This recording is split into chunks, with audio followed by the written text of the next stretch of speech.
नमस्कार. आपण ऐकतोय डॉक्टर रघुनाथ शंकर घाटे लिखित श्रीरामरक्षा रहस्य. श्रीराम. आपल्या हिंदू धर्मात जी आध्यात्मिक ग्रंथसंपदा आहे त्यात दैनंदिन पाठासाठी, उपासनेसाठी अनेक स्तोत्रमंत्र, मालामंत्र, शिवकवच, देवी कवच, कृष्ण कवच यासारखी कवचे असणाऱ्या छोट्या छोट्या पुस्तिका बाजारात उपलब्ध आहेत. अशा स्तोत्र कवचांमध्ये श्रीरामरक्षा स्तोत्र हे सकल आबालवृद्धांना चांगलंच परिचित आहे. हे एक अत्यंत प्रभावी आणि अद्वितीय असं स्तोत्र आहे.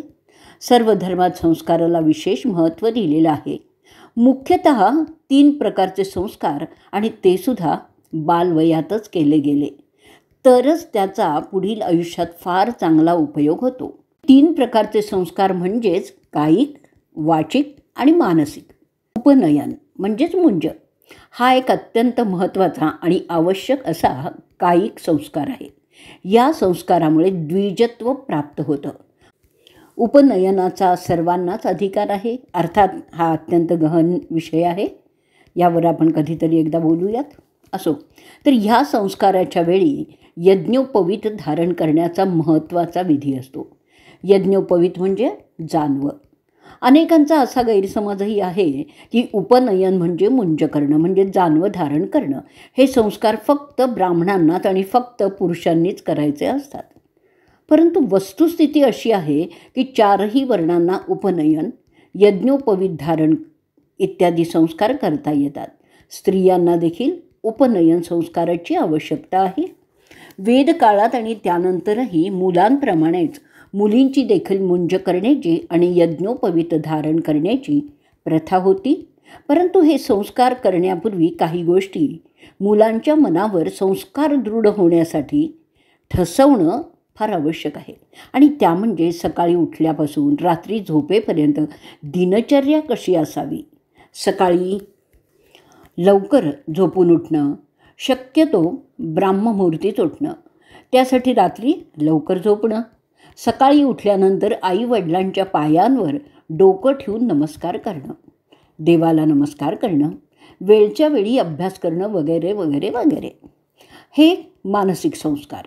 आणि वाणी शुद्ध होण्यासाठी काही स्तोत्र पाठ करणं किंवा करवून घेणं ते म्हणजे वाचिक संस्कार. तर सुरुवातीला आपण उल्लेख केल्याप्रमाणे उपासना म्हणजे भक्ती दृढ होण्यासाठी अनेक स्तोत्र आहेत. त्या अनेक स्तोत्रांपैकी श्रीरामरक्षा हे एक अद्वितीय असं स्तोत्र आहे. आपल्या शरीरातील वेगवेगळ्या अवयवांचं रक्षण राघव, दशरथात्मज, कौसल्येय अशा वेगवेगळ्या विशेष अशा नावांनी ओळखल्या जाणाऱ्या प्रभू रामचंद्रांनी करावं अशी प्रार्थना केलेली असल्यामुळे रामरक्षा हे प्रार्थना स्तोत्र आहे. रक्षण करणं हा हेतू असल्यामुळे रामरक्षा कवच असं आहे. विशिष्ट नाम मंत्राने विशिष्ट अवयवांचं रक्षण करणं अपेक्षित आहे, म्हणून हे स्तोत्र मंत्ररूप आहे. त्यामुळे या स्तोत्राला श्रीरामरक्षा स्तोत्र मंत्र कवच असं म्हणायला हरकत नाही. या स्तोत्राच्या सुरुवातीलाच अस्य श्रीरामरक्षा स्तोत्रमंत्रस्य असा उल्लेख आहे.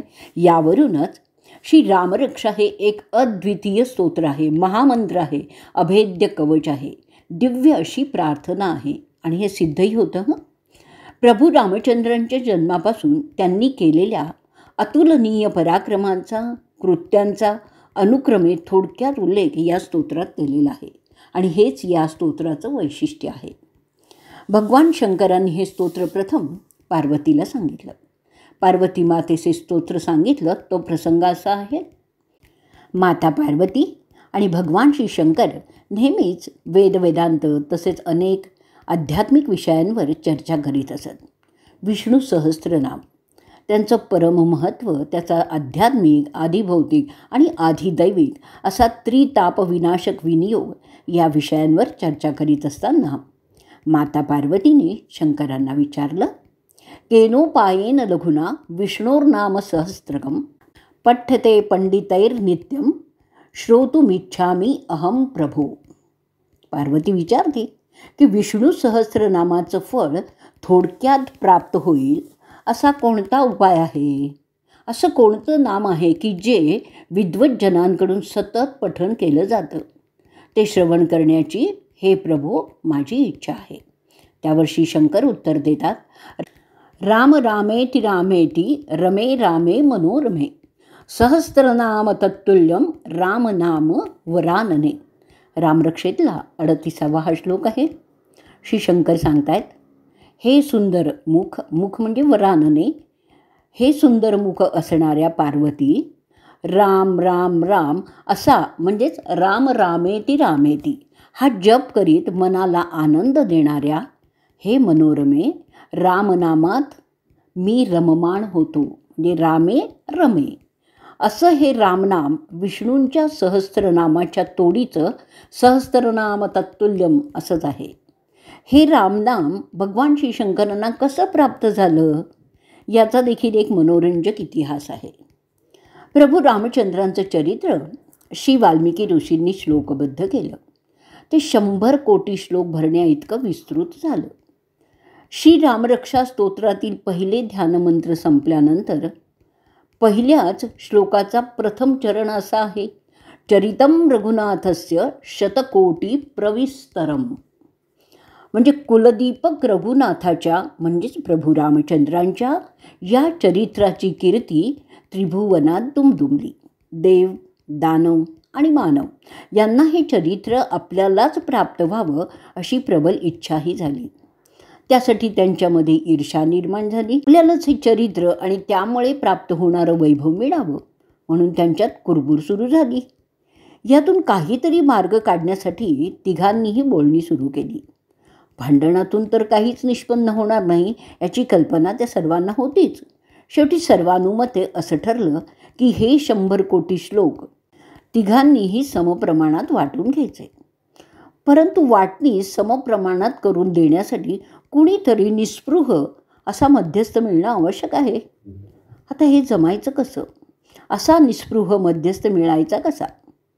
या तिघांचाही असा विश्वास कोणावरही नव्हता की जो कोणी लांडी लबाडी किंवा काही भानगड न करता आपल्याला हे चरित्र समप्रमाणात विभागून देईल. कोणालाही मोह पाडावात असंच हे अद्वितीय चरित्र असल्यामुळे त्यांच्यात काही एकमत होईना. पण शेवटी सर्वांच्या असं लक्षात आलं की स्मशानात वास्तव्य करणारे, अंगाला भस्मलेपन करणारे, व्याघ्रचर्म धारण करणारे, कायम एकांतवासात असणारे भगवान श्री शंकर हे खऱ्या अर्थाने निस्पृह आहेत. त्यांना कसलाच मोह नाही आहे. तेव्हा त्यांनाच विचारावं असा विचार करून ही सर्व मंडळी भगवान श्री शंकरांच्याकडे आली. त्यावेळी श्री शंकर ध्यानस्थच होते. ध्यानावस्थेतून ते बाहेर येण्याची वाट पाहत सर्वजण त्यांच्यासमोर बसून राहिले. ध्यानावस्थेतून ते बाहेर आले तरी पुन्हा त्वरितच ध्यानावस्थेत जाण्याची शक्यता अधिक असल्यामुळे अगदी डोळ्यात तेल घालून सावधानतेने त्यांच्यासमोर ते सर्वजण बसून होते. शेवटी एकदा ध्यानावस्थेमधून ते बाहेर आल्याबरोबर ही सर्व मंडळी समोर बसून राहिलेली त्यांच्या दृष्टोत्पत्तीस आली. देव, दानव आणि मानव असे एकत्र येणं खरं तर कठीणच आहे. त्यांना इथे एकत्र जमलेलं पाहून मंद स्मित करीत भगवान शंकरांनी त्यांना तिथे येण्याचं प्रयोजन काय आहे असं विचारलं. तेव्हा सर्वांनीच श्री शंकरांना त्यांच्याकडे येण्याचा हेतू निवेदन केला आणि अद्वितीय असं शतकोटी प्रविस्तरम असणारं रघुनाथस्य चरितम सर्वांमध्ये समप्रमाणात वितरण करून देण्याची विनंती केली. या चरित्रातील एकैकम अक्षरम देखील पुंसा महापातकनाशनम असल्यामुळे आपल्याला हे चरित्र केव्हा प्राप्त होतं यासाठी सगळे उत्सुक आणि अधीर झाले असल्यामुळे आपलं म्हणणं निवेदन करून सर्व मंडळी भगवान शिवशंकरांच्याकडे आशेने आणि उत्सुकतेने पाहू लागली. श्री शिवशंकर काय सांगतात याकडे सर्वजण जीवाचा कान करून वाट पाहत बसले. भगवान शिव विचार करायला लागले की काय करावं. वाटणी समप्रमाणात झाली तर ठीक आहे, अन्यथा सर्वांमध्ये महासंघर्ष होईल आणि आपल्यालाही दोष लागेल. दीर्घ विचारांती भगवान श्री शंकरांनी त्या सर्वांसमोर एक प्रस्ताव मांडला. सर्वांना समप्रमाणात वाटणी करत असताना शेवटी वाटणी न करता येण्याजोगा जो थोडासा म्हणजे अगदी अल्पसा शेष भाग असेल तो मी स्वतःसाठी ठेवून घेईन. सर्वांना मान्य असेल तर बघा. सर्वांनी विचार केला.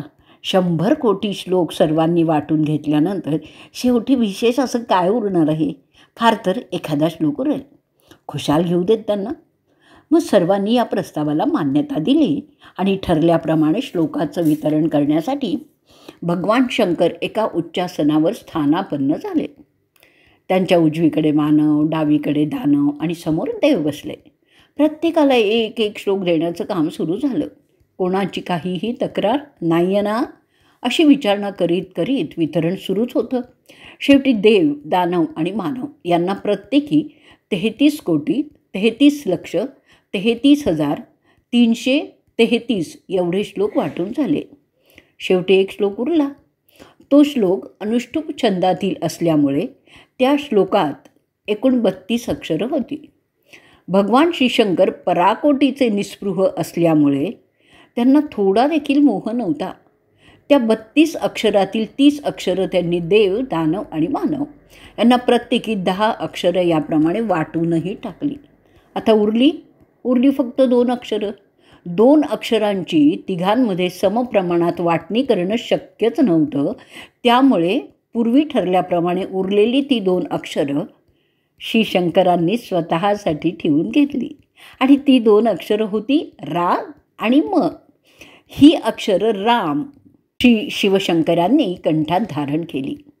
रामरक्षेच्या 13व्या अध्यायात यक कंठे धारयेत म्हणजेच कंठात रामनाम धारण केल्यामुळे काय फलप्राप्ती करायची हे ते सांगितलेलं आहे.